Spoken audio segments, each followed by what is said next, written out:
Egypt did not fall in a single moment. It cracked slowly, through chaos, silence, and forgotten gods. From that darkness, a figure stepped forward, not to inherit peace, but to seize control. His name was Seti, and Egypt was bleeding. The throne stood, but authority did not. Borders weakened. Enemies watched. Seti understood one truth: power must be enforced, before it can be respected. He looked to the past, not for comfort, but for warning. War had built Egypt once, and war would rebuild it again. At dawn, the army moved, steel, discipline, and silence marching as one.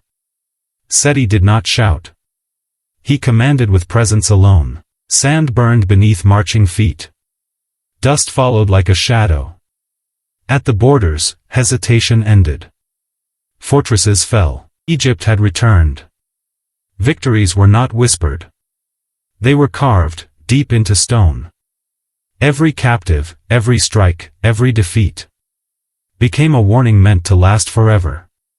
Northward, the threat waited. The Hittites. Power met power. At Kadesh, Seti pressed forward. Not recklessly, but decisively. This was not chaos. This was control.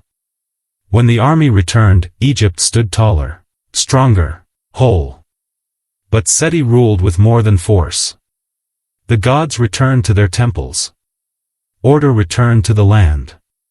Stone rose where chaos once stood. At Abydos, Seti built perfection. Every line precise.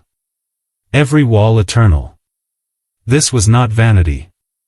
It was memory. Yet time spares no king.